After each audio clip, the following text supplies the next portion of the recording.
pleased to introduce Roger Price, the Chairman and CEO of Windlab. Roger, can you tell us about Windlab, what Windlab does? Hi Stephen. We're a bit like a integrated commercial property developer. Rather than doing commercial property, we do utility scale wind farms. Our business operates right across the life cycle of a wind farm, from identification of the wind resource, securing the location, development approvals, site design, ultimately financing, the oversight of construction. And now we have a relatively substantial asset management business as well that manages operating assets for their life. Windlab started life in the CSIRO. You commercialised the business, you then took it public in 2017. Now you're taking it private again with the acquisition by Federation and Squadron Energy, Andrew Forrest's business. What are your ambitions for your business from here? We've been on a journey. The business started very much as a technology business. We started life really as a technical consultant where we would provide wind maps and wind resource analysis for other parties. And we saw that they were getting enormous benefit out of our technology. We eventually worked out that the best way to capture the value that our technology provides was to become a developer in our own right. So we internalised the technology and we set about using that technology to find the best wind resource locations in our chosen markets and to develop the projects with the best capacity factors. Through that process, we've built up a very large portfolio of projects, over 8,000 megawatts of potential capacity. And really what we want to do in the next 2 to 3 years is just to complete more of those. We would hope to complete over 2,000 megawatts of additional capacity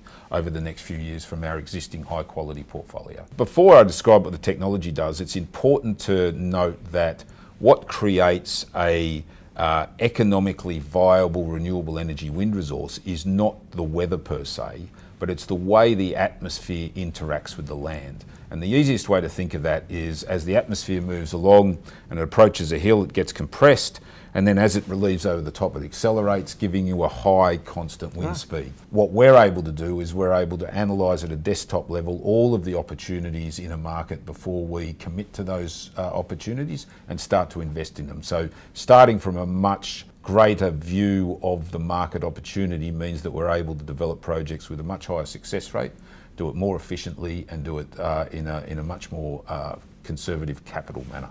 And the proof in the pudding is that the 3 most efficient wind farms in Australia are yours, is that correct? Correct. The RBA recently pointed out that the level of investment in renewables in Australia has fallen substantially after a boom period in 2017 through 2019.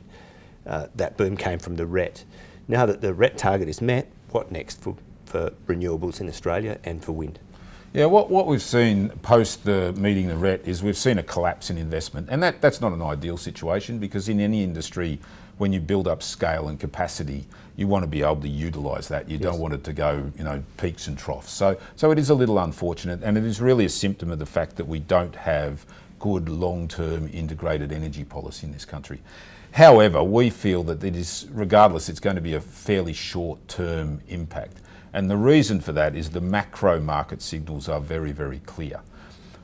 Between now and mid next decade, if not earlier, Australia will, or the east coast of Australia will turn off over half of its coal generating fleet, more than 10,000 megawatts of capacity. That has to be replaced by something. And it will be replaced in an efficient market by the thing that produces electricity the cheapest. And without a doubt now, it's uncontestable. The thing that produces new electricity the cheapest is renewable energy, a combination of wind and solar. The fundamental driver for the market is very sound and is very strong. But on top of that, we also now see nearly every state in Australia has its own renewable energy target. Yes. Some are targets, some are firm legislation. And the other thing that we're seeing is increasingly large corporates are acting both on the basis of meeting their sustainability obligations, but also to fundamentally drive down the cost of their business. We talked a little about renewable technologies. What advantages does wind have over solar, for example? I think the key difference between wind and solar, they're both increasingly cost effective. The key difference that wind has is it is a very differentiated resource, and by that I mean it is very different from location to location, from the south of Australia to the north of Australia. It blows at different times of the day, different times of the year, and on a large network that's a huge benefit. because you're able to then balance your generation profiles to provide much more reliable and persistent energy. What we see with solar on the east coast of Australia is the generation profile is very homogeneous, very much the same. About a quarter of the energy generated in the national electricity market in 2019 was from renewables. How far can we go with renewables in the NEM? Look, in our view, we think we can get to 90% renewable energy, and we can do it much faster, much easier, and much cheaper than most people believe. In fact, what you find is that get to 90% renewables, we would require 24 gigawatts of storage. Now that sounds like a lot, but there's well over 3 million houses in Australia at the moment with rooftop solar. If they were to put a battery in their garage, that would provide 18 gigawatts of storage. People tend to oversimplify the problem. They talk about what happens when the sun doesn't shine and the wind doesn't blow. But in all reality, that doesn't happen. Across the stretch of east coast of Australia, which is all connected by a network, that never happens. There's not a day when the sun doesn't shine and Correct. the wind doesn't blow. Demand for electricity in the NEM actually peaked back in 2008, and it's about 6.5% lower today than it was then. Does this trend continue?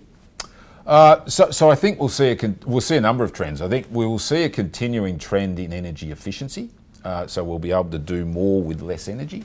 But I think that the two trends that will overwhelm that decline are, first of all, electric vehicles, and then secondly, the replacement of industrial heat processes with electricity. There's various forecasts out there, but by 2050, most forecasts suggest that anywhere between 20 and about 35% additional demand will be required for electric vehicles alone. And that's electrification of the transport fleet, not heavy transport. Yeah, that's correct. That's only thinking about literally cars. Yes. With the Kennedy Energy Park, Windlab became the first company in the world to combine wind, solar and a battery in a single project. What have you learned from this project? When we conceived this project back in 2014, what we sought to do was to actually demonstrate how you could combine wind and solar in a complementary manner.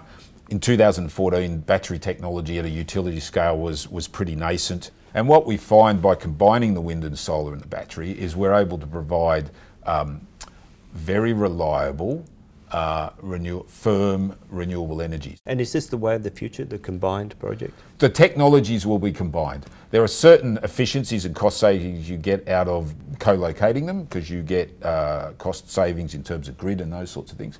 In Australia, our focus at the moment is, our near to medium term focus is Queensland and New South Wales. And the reason for that is that Queensland has a 50% renewable energy target to achieve that by 2030. It's our view to achieve that in a reliable, cost-effective way. It can't be all solar. In fact, we believe they've got to build about 4,000 megawatts of wind. They currently have 600 megawatts of wind. So there's a big opportunity. So we're very active in Queensland. We hope to fill much of that market demand. Okay. In New South Wales, as I mentioned before, when we talked about coal fleet turning off, the initial, we've seen Hazelwood turned off. The next thing that's going to get turned off is Liddell in New South Wales. So New South Wales will turn off significant coal over the course of the next decade. To replace that, there will be a mix of generation required, but we believe it'll mandate about 6,000 megawatts of wind. How's COVID-19 affected Windlab, and do you agree this disaster presents us an opportunity? So at Windlab, we responded as many companies did. Where we could work from home, we did, and we've been able to do that quite effectively for the last few months.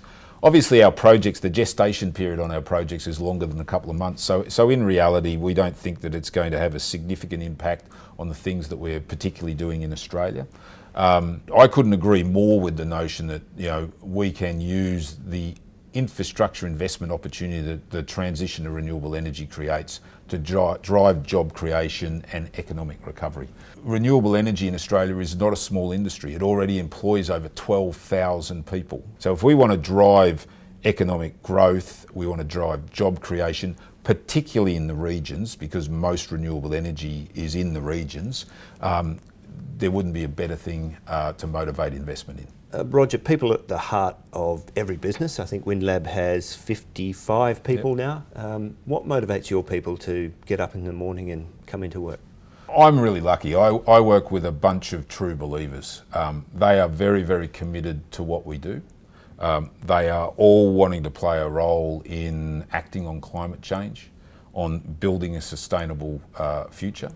And importantly, doing it in such a way that all of the stakeholders around our projects, and particularly the communities that host our projects, benefit from what we do. This is right, and in Kayata, for example, one of your Victorian wind farms, the community actually owns a portion of that wind farm.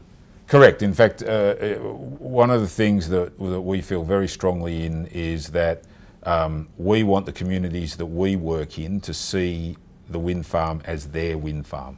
We want the community to feel ownership for that project, and we want the community to get benefit from hosting that project. These are regional and remote communities that have suffered from drought, have suffered from bushfires and the like.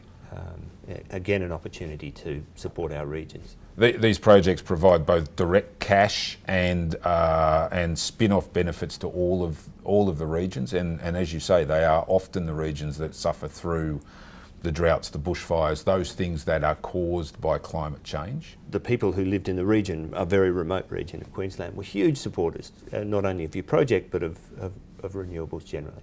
No, absolutely. And one of the things I loved was when I walked in the local pub. There's a whole range of photographs at the back of the bar showing the construction of Kennedy Energy Park, and that sort of indicates how important that investment for the region is.